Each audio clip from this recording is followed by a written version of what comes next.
देश हित में बात जापान से इजराइल तक हो रहे इंडिया की। देश के दो धुरंधर नेता विदेश यात्रा पर हैं। प्रधानमंत्री नरेंद्र मोदी इजराइल में हैं और यूपी के मुख्यमंत्री योगी आदित्यनाथ सिंगापुर के बाद अब जापान पहुंच चुके हैं। इजराइल के दौरे पर प्रधानमंत्री मोदी 9 साल बाद गए हैं। ऐसे वक्त पर जब अमेरिका और ईरान के बीच युद्ध के हालात बन रहे हैं और ट्रंप के टैरिफ वॉर से दुनिया जो है वो टेंशन है दुनिया भर में, तब मोदी का इजराइल दौरा भारत को बेहद नई ताकत देने वाला है। वहीं योगी आदित्यनाथ उत्तर प्रदेश को आर्थिक रूप से ताकतवर बनाने के लिए जापान से निवेश लेकर आ रहे हैं। मोदी और योगी के चलते इजराइल और जापान में माहौल भारतमय हो गया है।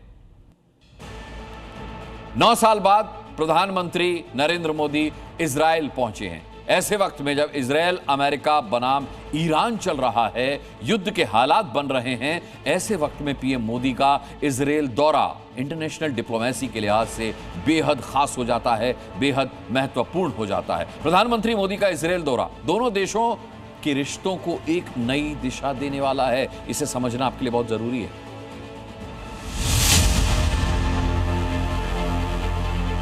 रेड कारपेट बिछा था, सामने की तरफ एयर इंडिया 1 खड़ा था। विमान का दरवाजा खुला और प्रधानमंत्री नरेंद्र मोदी फ्लाइट से नीचे उतरे तो नीचे बेंजामिन नेतन्याहू खड़े थे। नीचे उतरते ही गले लगाकर पीएम मोदी का स्वागत किया।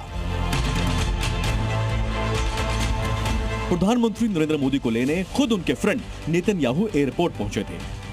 साथ में नेतन्याहू की पत्नी सारा भी मौजूद थी। दोनों नेताओं के चेहरे की खुशी भारत इजराइल की दोस्ती को साफ साफ बयां कर रही थी। तेल अवीव एयरपोर्ट पर ही पीएम मोदी को गार्ड ऑफ ऑनर दिया गया।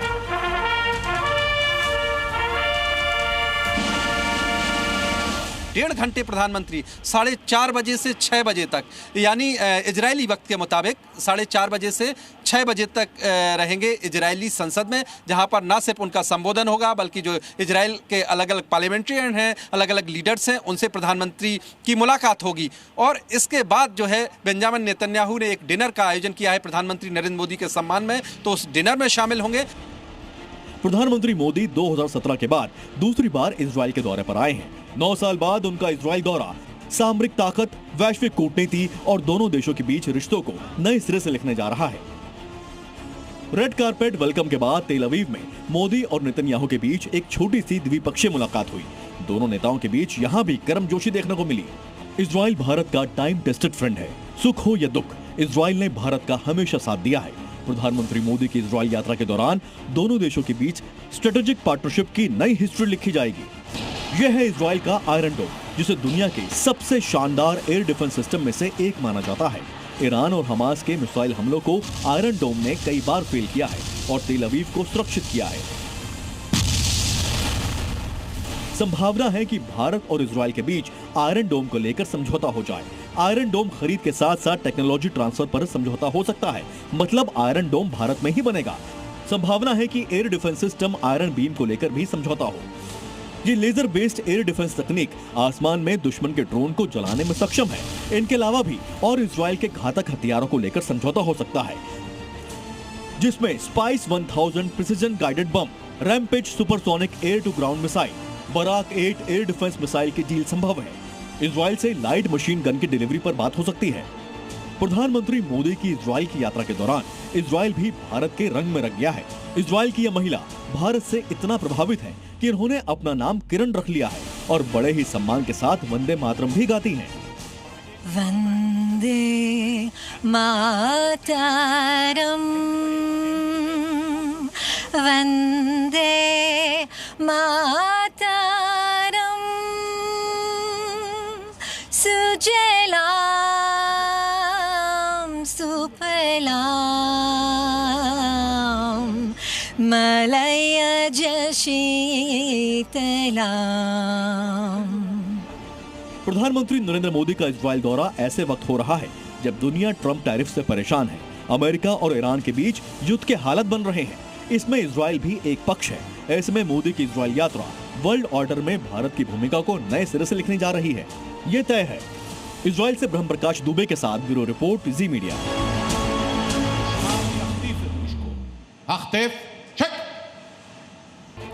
एक तरफ प्रधानमंत्री नरेंद्र मोदी इजरायल के 2 दिवसीय दौरे पर हैं, जहां वो रक्षा और सुरक्षा सहयोग को मजबूत करने का काम कर रहे हैं, तो वहीं उत्तर प्रदेश के मुख्यमंत्री योगी आदित्यनाथ सिंगापुर, जापान के 4 दिनों के दौरे पर हैं। योगी सिंगापुर से आज सीधे जापान पहुंचे, जहां वो कई जापानी कंपनियों के निवेशकों से मिले और राज्य को वैश्विक निवेश का केंद्र बनाने के प्रयास को गति दी। लेकिन इसके बीच जापान की राजधानी टोक्यो में दिखा कि यहां भी योगी मॉडल चलता है। जिस तरह योगी ने सड़क पर नमाज पढ़ने वाले मियां भाई का इलाज यूपी में किया है, ठीक वही मॉडल जापान ने भी अपना लिया है।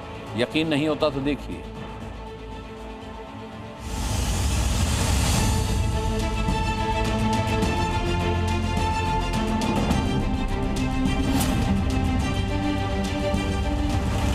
यह संबंध सूर्य की प्रथम किरण से प्रारंभ होकर के और सूर्यवंश की राजधानी उत्तर प्रदेश को एक आत्मीय संवाद के साथ जोड़ती है।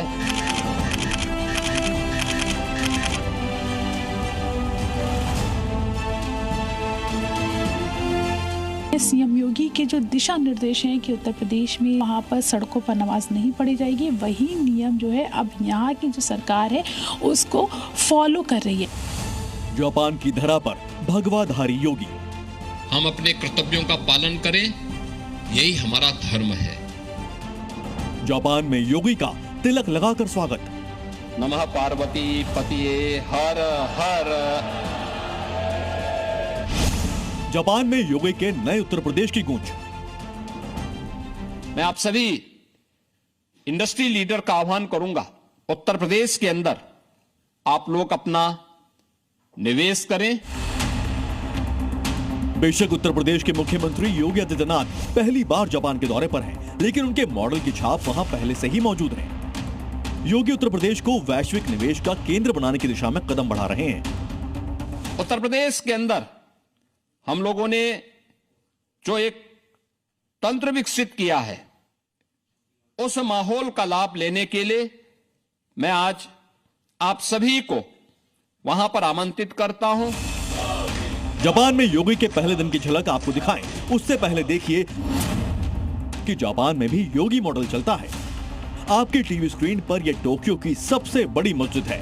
आज यहां मुस्लिम समुदाय के लोग 5 वक्त की नमाज पढ़ने आते हैं, क्योंकि सड़क पर नमाज नहीं पढ़ने के निर्देशों का पालन जिस तरह से योगी ने कराया, उसी योगी मॉडल को जापान ने भी अपना लिया। क्योंकि जापान में नमाजियों ने हद पार कर दी थी, जहां चाहते थे वहीं चादर बिछाते थे और नमाज पढ़ने बैठ जाते थे। इसके खिलाफ जापान में आवाज तेज हुई। जापानी नागरिक सड़कों पर नमाज पढ़ने के विरोध में आ गए, सड़कों पर प्रदर्शन किए गए। तब जापान सरकार ने योगी मॉडल को अपनाया और अब देखिए मस्जिद के अंदर नमाज पढ़ी जाती है। अब जापान में सड़कों पर नमाज नहीं होती। यहाँ पर जो है ये हम जापान की मस्जिद में मौजूद हूँ और हम आपको दिखा रहे हैं कि किस तरीके से यहाँ पर जो है नमाज जो है वो अदा की जा रही है। जिस तरफ फेस करके लोग नमाज पढ़ते हैं वो मक्का की तरफ है। जिस तरीके से सीएम योगी का जो फरमान है, सीएम योगी के जो दिशा निर्देश हैं कि उत्तर प्रदेश में जो मस्जिद है उसको वहाँ पर सड़कों पर नमाज नहीं पढ़ी जाएगी, वही नियम जो है अब यहाँ की जो सरकार है उसको फॉलो कर रही है। टोक्यो में तुर्की ने अपने कारीगर भेजकर यह मस्जिद तैयार करवाई। ये जो मस्जिद है ये सन 2000 में बनाई गई थी और उसके अंदर उस समय पर यहाँ पर टर्की कंट्री ने इसकी नक्काशी करवाई थी। जापान ने योगी मॉडल योगी की उनकी धरा पर आने से पहले ही अपना लिया था। इसीलिए तो जब टोक्यो में योगी का निवेश रोड शो शुरू हुआ तो माहौल ही अलग था। मंच पर सीएम योगी के आने से पहले ही देश की बड़ी ऑटोमोबाइल कंपनियों के प्रतिनिधि उत्तर प्रदेश की तारीफों के पुल बांध रहे थे। यही योगी राज में बदलाव और नए यूपी की तस्वीर पेश करता है। विकास के प्रति हम वो सब कुछ करें जो हमारे देश के हित में हो और मानवता के कल्याण के हित में। कभी जिस राज्य को उद्योगों के लिए चुनौतीपूर्ण माना जाता था, आज वही उत्तर प्रदेश निवेशकों के लिए सबसे भरोसेमंद ठिकाना बनकर सामने आ रहा है।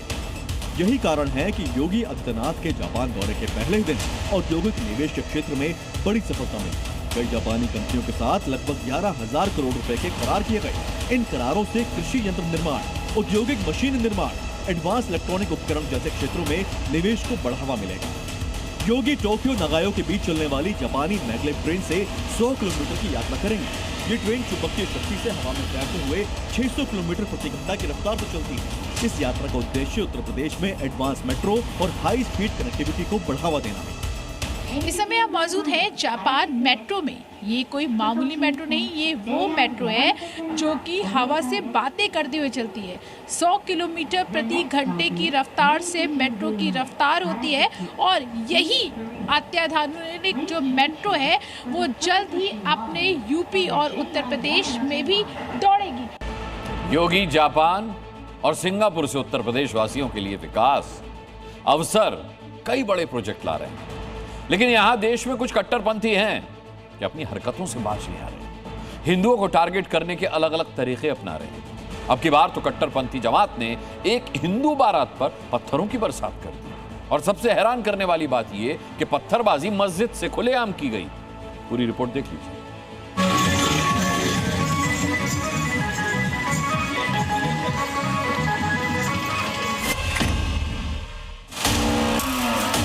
हिंदू के बराती क्या कहते हैं, ये हाल है।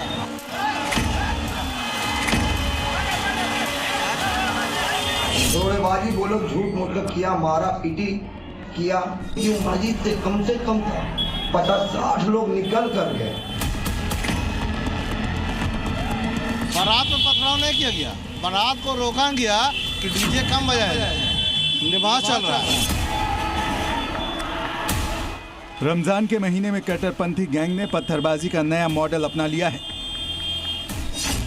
अभी तक उपद्रवी हिंदू पर्व त्योहारों, हिंदू शोभा यात्राओं को निशाना बनाते हैं, लेकिन बीती रात मियां भाई की कट्टरपंथी जमात ने हद पार कर दी।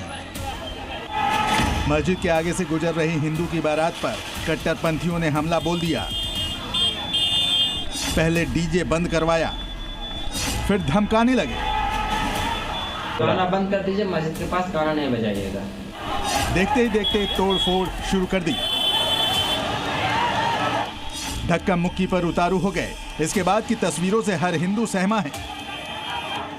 डीजे जा रहा है, कुल तक ईंटा पत्थर चलाया डीजे पर, मस्जिद से निकल के प्लानिंग का साथ किया है। देखिए इतना आदमी कहां से आ गया कुल। क्योंकि बारात वेन्यू तक जाएगी और बीच में मस्जिद पड़ी तो क्या पहले कट्टरपंथियों से जूझना पड़ेगा, और अगर यहां से सुरक्षित निकल पाए तब कहीं जाकर शादी होगी। मस्जिद से निकले इन्हीं कट्टरपंथियों ने हिंदू बारात पर पत्थरबाजी की। आगे बाराती थे, डरे सहमे खुद को बचाते, और पीछे कट्टरपंथियों की जमात। दूल्हे की बग्गी गुजरी और इन्होंने पत्थर बरसाने शुरू कर दिए। आप चेहरे को गिनिए और पहचानिए।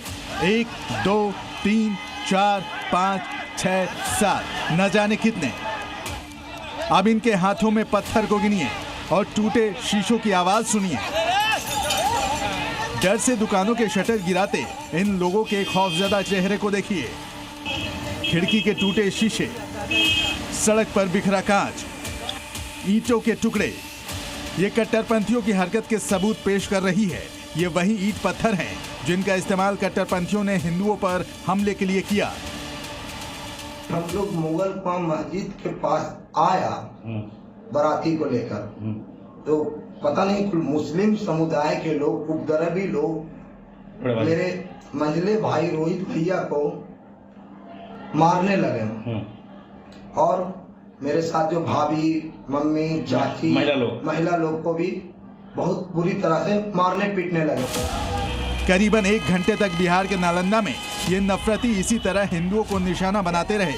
पुलिस पहुंची तो अंदर जाकर छिप गए। इलाके की कानून व्यवस्था को बनाए रखने के लिए पुलिस बल की तैनाती की गई। यही पूरा इलाका है, ये ग्राउंड जीरो है जहां पुलिस की तैनाती है, और तमाम यहां पर जो लोग हैं वो लोग यहाँ पर देखिए जिनकी दुकानें हैं उनसे भी बात करते हैं। पुलिस बल की तैनाती है और पुलिस ने यहाँ पर हालात पर नियंत्रण कर लिया है, और पूरी तरह से ये कोशिश की है कि फिर से कोई यहाँ पर फसाद न फैले। कुछ भाईजान तो कट्टरपंथियों के बचाव में उतर आए, जबकि पीड़ित बारातियों का दावा इस घटना पर इनसे बिल्कुल जुदा है। रात में पथराव नहीं किया गया, बारात को रोका गया कि डीजे कम बजाया जाए, नमाज चल रहा है।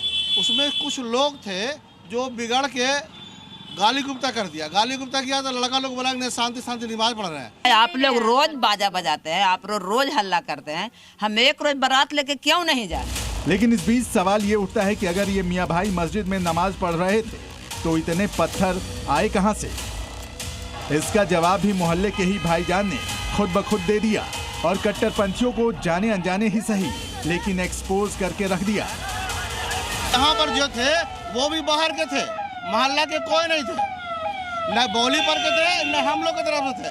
कुछ लोग उनके बाराती से बाहर से आए हुए थे और हम लोग की तरफ से कोई रास्ता से बाहर थे। ये किसी एक जगह की बात नहीं है, ये कई शहरों में साबित हो चुका है कि कट्टरपंथी रमजान के पाक महीने में भी पत्थर उठाने से बाज नहीं आते।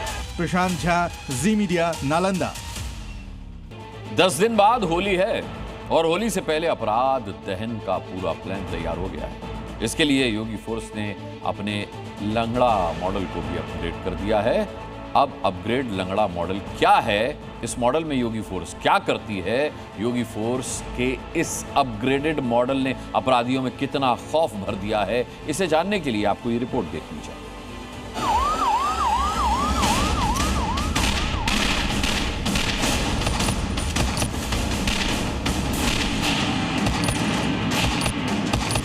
बहुत बार लोग टिप्पणी करते हैं कि पुलिस ने गोली क्यों मार दी।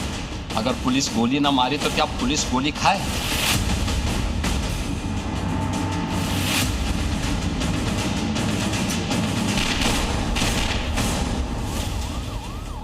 योगी फोर्स को जो चैलेंज करता है, योगी फोर्स को जो टारगेट पर लेता है, वो लंगड़ा हो जाता है। योगी फोर्स ने अब अपने लंगड़ा मॉडल को अपग्रेड कर दिया है। पहले पुलिस बदमाशों के एक पैर में गोली मारती थी, लेकिन अब दोनों पैरों में योगी फोर्स गोली मार रही है ताकि यूपी में होली से पहले अपराध का दहन हो जाए। बदमाश अपराध करने लायक बचे ही नहीं। अपराधी न दोनों पैरों पर ठीक से खड़ा होगा न अपराध करेगा। पुलिस के पास भी हमने इसलिए पिस्तौल दी है कि वह भी उसके सामने उसका मुकाबला करे। उसका प्रशिक्षण इसी बात को लेकर के हो रखा है और उसको जिस भाषा में समझे उस भाषा में उसको समझाने का काम करे। योगी फोर्स बदमाशों को उन्हीं की भाषा में उनका हिसाब कर रही है, उनकी फाइल क्लोज कर रही है। ये जो अपने पैरों पर एक कदम भी नहीं चल पा रहा है, जिसे पुलिस वाले टांग कर ले जा रहे हैं, इसका नाम अब्बास है। ये कुख्यात अनिल दुजाना गैंग का बदमाश है। बुलंदशहर के अब्बास ने अपहरण को अंजाम देकर योगी फोर्स को चुनौती दे दी। फिर क्या अंजाम खुद देख ली। इसके बाद दोनों पैरों में योगी फोर्स ने पीतल ठोक दिया। गाजियाबाद से बुलंदशहर तक इसका आतंक। अब्बास उर्फ बाबू पर डकैत, लूट, हत्या का प्रयास, रंगदारी, अपहरण के साथ गैंगस्टर एक्ट समेत कई मामले दर्ज। पुलिस इसे तलाश रही, तभी गाजियाबाद के मसूरी इलाके में योगी फोर्स से इसका आमना सामना हुआ। अब्बास ने पुलिस टीम पर फायरिंग का दुस्साहस का जवाब योगी फोर्स ने बुलेट से दिया। यूपी में जब भी हिंदू त्योहार पास होता है, हलचल बढ़ जाती है। लेकिन इस बार योगी फोर्स ने होली के दौरान सुरक्षा का पुख्ता इंतजाम पहले ही कर लिया है। योगी फोर्स का मैसेज लाउड है, क्लियर है कि जिन्हें रंग पड़ जाने का डर है, उन्हें होली के दिन दोपहर के बाद ही घर से निकलना चाहिए। ये सुनिश्चित करने के लिए योगी फोर्स ने गुजिया मॉडल लॉन्च किया है। देखिए।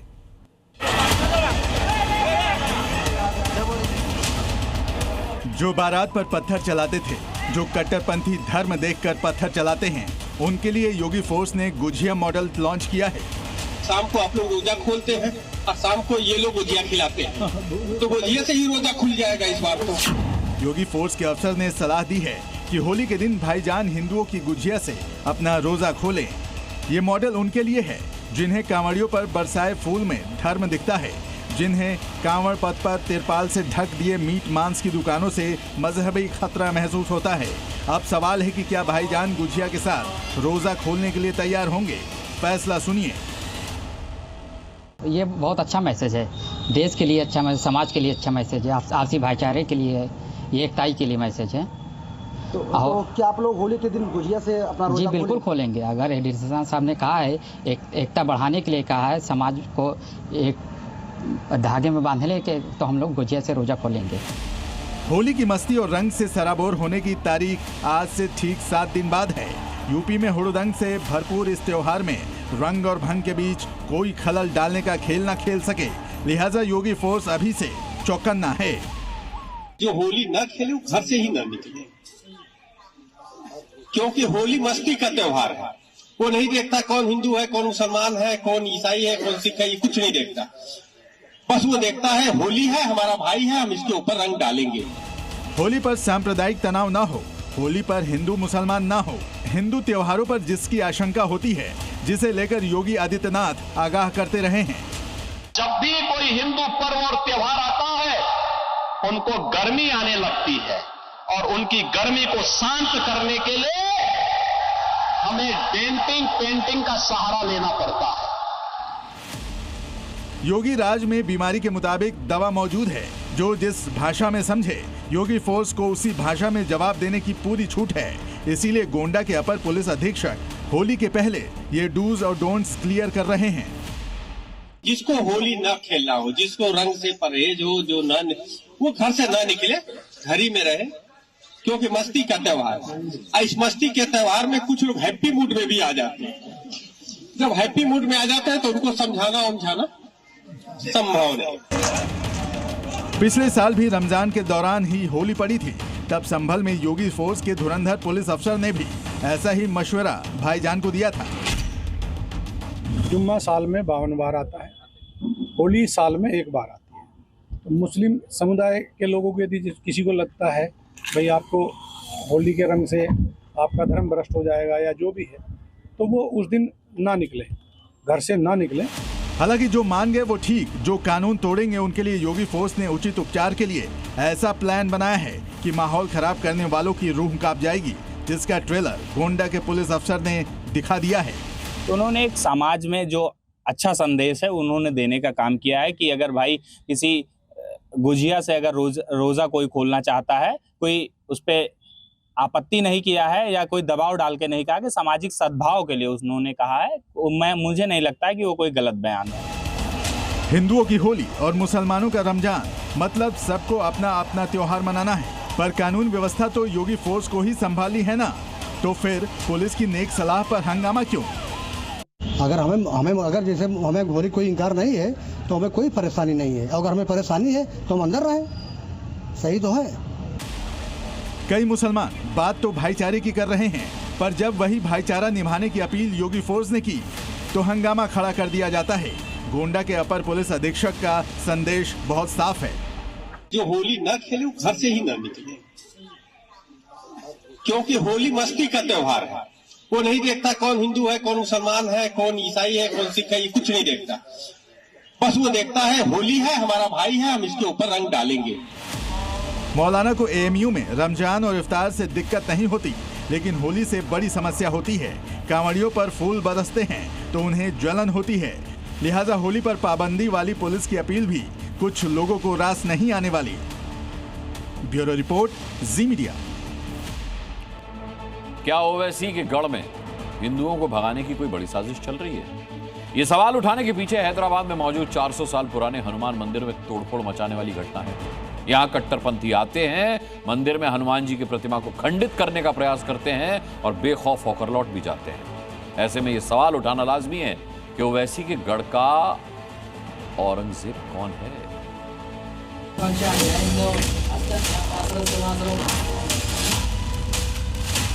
इसके पीछे एक षड्यंत्र है, स्ट्रिक्ट एक्शन लेना चाहिए। रियल ऑफेंडर है, उसको अरेस्ट करो, उसको अरेस्ट करके उसको सख्त से सख्त खड़ी सजा दो। कट्टरपंथियों के निशाने पर हनुमान मंदिर। जय हनुमान जी की प्रतिमा को क्षति पहुंचाने की कोशिश। मंदिर के सामने हिंदू प्रदर्शन कर रहे हैं, क्योंकि हिंदू मंदिरों, देवी देवताओं की प्रतिमाओं, शोभा यात्राओं को नफरती लगातार नुकसान पहुंचाने की कोशिश कर रहे हैं। इस बार ये दुस्साहस ओवैसी के गढ़ हैदराबाद में हुआ है। इसलिए हिंदू सवाल पूछ रहे हैं कि ओवैसी के गढ़ का औरंग कौन है। यही मंदिर पर ये तीसरी बार अटैक है। 2009 में एक बार हुआ, उसके बाद 2016 में हुआ, नाउ 2026। यहाँ पे अटैक क्यों बार बार क्यों हो रहा बोलते हो? दिस इज ये पूरा आइसोलेटेड एरिया है, यहाँ पर कोई भी रहते नहीं। अभी कांग्रेस गवर्नमेंट आने के बाद ही शुरू होता है ये सब। इसके पहले ऐसा प्रॉब्लम तो कभी भी नहीं है। कांग्रेस गवर्नमेंट आके कम से कम 3 साल भी पूरा कंप्लीट नहीं हुआ, लेकिन अब तक कम से कम 80-90 हैदराबाद में 80-90 टेम्पल्स के ऊपर अटैक हुआ। जिस तरह हैदराबाद में द्विमुखी हनुमान जी के प्राचीन मंदिर में कट्टरपंथियों ने तोड़फोड़ की, उससे हिंदुओं में काफी रोष है। वो दोषियों पर कार्रवाई की मांग कर रहे हैं। सुरक्षा के लिहाज से पुलिस ने मंदिर के चारों तरफ सीसीटीवी लगा दिए हैं, ताकि अगर फिर कोई हिंदुओं की भावनाओं को आहत करने की मंशा से मंदिर के करीब भी जाए तो वो इन सीसीटीवी कैमरों की जद में आ जाए। लोगों की शिकायत पर पुलिस ने जब मामले की तहकीकात शुरू की तो उन कट्टरपंथियों के चेहरे सामने आ गए जिन्होंने हनुमान मंदिर में तोड़फोड़ मचाई। पुलिस ने चारों आरोपियों को गिरफ्तार कर लिया। इनमें 3 आरोपी पाकिस्तान में आत्मघाती हमले का ट्रेलर रिलीज हो गया है। तालिबानी लड़ाकों ने पाकिस्तान का कचूमर निकालना शुरू कर दिया है। आज पंजाब और खैबर पख्तूनख्वा में तालिबानियों ने 2 आत्मघाती हमलों को अंजाम दिया। तालिबान कह चुका है कि उसके पास परमाणु बम भले ना हो, लेकिन उसके पास जो आत्मघाती दस्ते हैं वो पाकिस्तान को मिट्टी में मिलाने के लिए काफी है। और आज पाकिस्तान में इसका धमाकेदार ट्रेलर उन्होंने दिखा भी दिया। जनरल मुनीर, हमारे पास F-16 फाइटर जेट है, परमाणु बमों का जखीरा है। तुम्हारे पास क्या है? तालिबान, हमारे पास है आत्मघाती बम। आज अफगानिस्तान के बच्चे बच्चे की जुबान पर पाकिस्तान के खिलाफ मर मिटने का यही जज्बा है। पाकिस्तान के कायराना हमले के बाद तालिबानी सेना ने पलटवार शुरू कर दिया है। पाक पर तालिबान का हमला शुरू। Trailer number 1। खैबर पख्तूनख्वा के कोहाट में पुलिस वाहन पर हुए हमले में 5 पुलिसकर्मियों समेत 7 लोगों की जान चली गई। पाक पर तालिबान का हमला शुरू। Trailer number 2। पंजाब के भक्कर में सुरक्षा चेक पोस्ट पर आत्मघाती हमले में 4 सुरक्षाकर्मी मारे गए। मतलब तालिबान के हमले में अब तक 11 पाकिस्तानियों के प्राण पखेरु उड़ चुके हैं। अफगानिस्तान में घुसकर पाकिस्तान ने जो एयर स्ट्राइक किया था, तालिबान की ओर से उसी का यह करारा जवाब है। ऐसे में पाकिस्तान में खौफ फैल गया है कि तालिबानी लड़ाके अगर पाकिस्तान में घुस गए तो क्या होगा। अफगानिस्तान से लगे इलाकों में तहरीके तालिबान पाकिस्तान पहले से ही मुनीर की फौज के चीथड़े उड़ाता रहा है।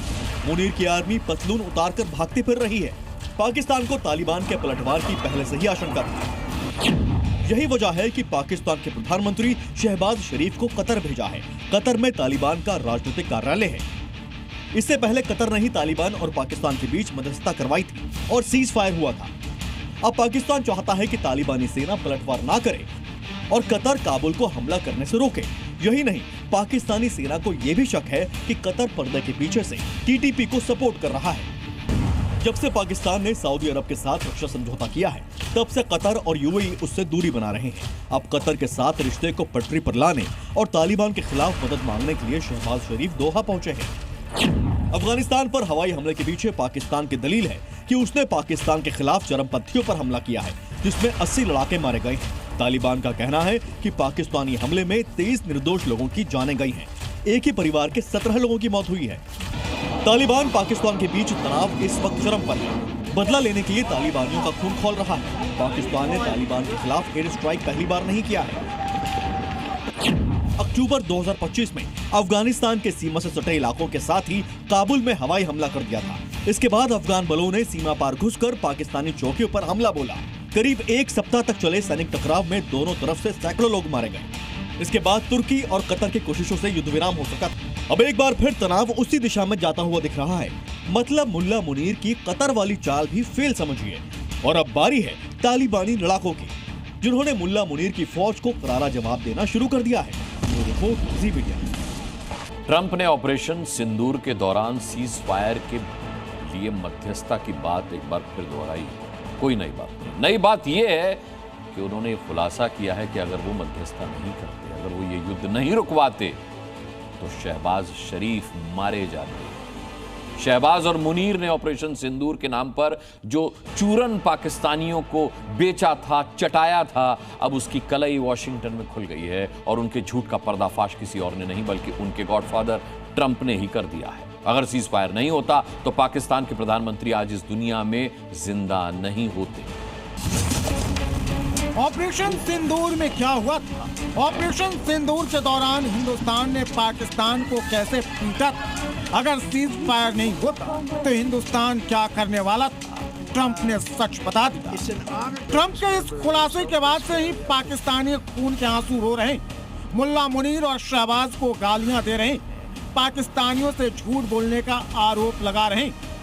लेकिन मुल्ला मुनीर ट्रंप के साथ दावत उड़ाता रहा, शहबाज ट्रंप को नोबेल पीस के लिए नॉमिनेट करता रहा, पाकिस्तानियों को झूठ का चूरन बेचता रहा। ट्रंप ने भारत पाकिस्तान के बीच सीज फायर कराया, इससे हिंदुस्तान कोई इत्तेफाक नहीं रखता है। लेकिन यह सच है कि अगर सीज फायर नहीं होता तो शहबाज और मुनीर का बचना मुश्किल था।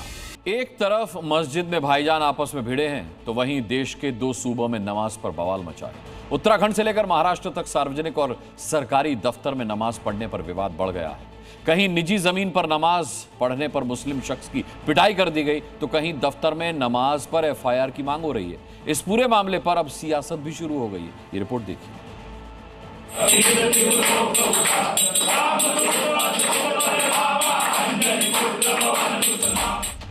जहां पढ़ी जा रही नमाज वहीं पर हनुमान चालीसा का पाठ। जहां हनुमान चालीसा का पाठ हो रहा है, ये न तो किसी का घर है न ही किसी का निजी दफ्तर, बल्कि महाराष्ट्र के मालेगांव म्युनिसिपल कॉर्पोरेशन के बिजली ऑफिस का दफ्तर है।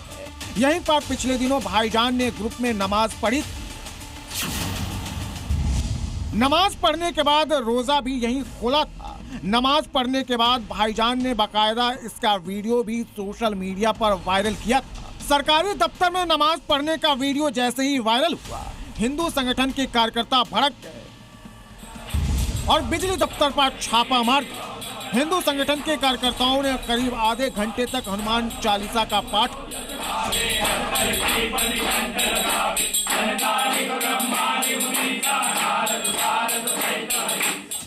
सवाल यह है कि बिजली दफ्तर के अंदर नमाज के पीछे का मकसद क्या है?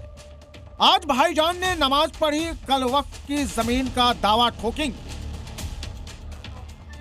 भाईजान कभी कहीं किसी भी इमारत को नमाज पढ़कर मस्जिद बना देंगे। मस्जिद नहीं मिलेगी तो सरकारी जमीन और दफ्तर को ही कब्जा लेंगे। और मालेगांव में तो भाईजान ने सारी सीमा ही लांघ दी। भाईजान ने नमाज बिजली ऑफिस के परिसर में नहीं पढ़ी बल्कि दफ्तर के अंदर पढ़ी है। सरकारी जमीन के अंदर नमाज के बाद महाराष्ट्र का सियासी तापमान बढ़ गया है। बीजेपी नेता किरीट सोमैया ने सीएम देवेंद्र फडणवीस को चिट्ठी लिखी है और बिजली दफ्तर के अंदर नमाज पढ़ने की इजाजत देने वाले अधिकारियों पर सख्त एक्शन की मांग की है। 3 बजे हम वहाँ गए लाइट के लिए, हमको बिठा के रखे, बोले हम आते मीटिंग में से, और वो आए नहीं। हम लोग उनके इंतजार में बैठे थे। हत्ता के असर की नमाज का टाइम हो गया। वहाँ पर नमाज के टाइम का हम लोग, अगर ऐसा नमाज का टाइम था कि अगर हम लोग चले जाते तो वो ऑफिस बंद करके चला जाता था ऑफिसर, तो फिर हमको वो दिन, कल के भी दिन लाइट नहीं मिलता था। तो वो बात को मद्देनजर रखते हुए हमने असर की नमाज भी जो लाइट डिपार्टमेंट है उसकी ऑफिस में ही अदा की। इबादत के लिए मस्जिद दरगाह है। मुस्लिम धर्मगुरु भी मानते हैं कि सार्वजनिक जगहों पर ऐसे इबादत की जरूरत नहीं है। संपत्ति सरकार की है तो सरकार की संपत्ति पर सबका हक है।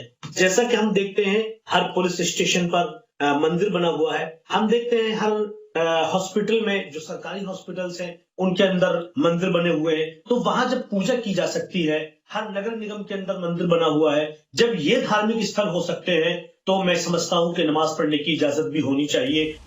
सवाल है कि रमजान में भाईजान इस्लाम की लाइन से अलग चलने की कोशिश क्यों कर रहे हैं? ब्यूरो रिपोर्ट, जी मीडिया।